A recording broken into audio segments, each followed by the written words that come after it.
Hello friends, எல்லோருக்கும் வணக்கம். Welcome to சாண்டிஸ் all in one channel. இன்னைக்கு இந்த வீடியோவில் முசுமுசுக்கை இட்லி தோசை எப்படி செய்யறதுன்னு பார்க்க போகிறோம். அந்த தோசை செய்ய தேவையான பொருள் எடுத்து வச்சுருக்கேன். முதல்ல 2 கிளாஸ் அப்புறமா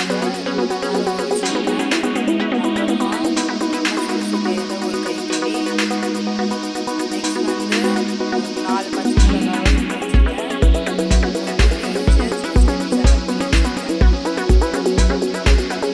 இப்போ இதை கிரைண்டரில் போட்டு மாவை அரைச்சிக்கலாம்.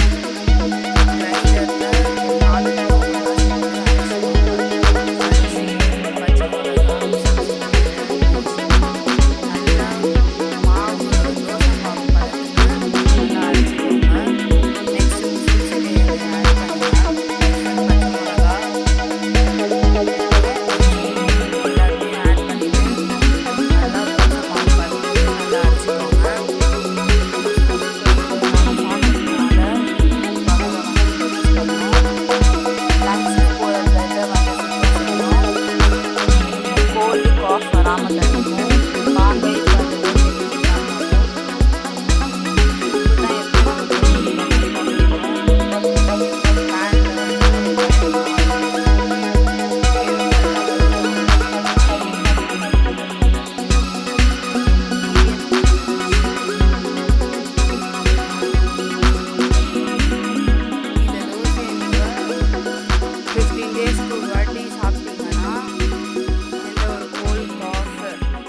ஹெட்டேக் எதுவுமே வராது.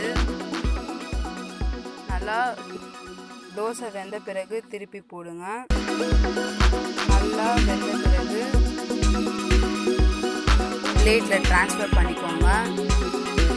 ஹோப் யூ ஃப்ரெண்ட்ஸ், இந்த தோசை உங்களுக்கு பிடிச்சிருக்குன்னு நினைக்கிறேன். Please share, subscribe and click the bell button.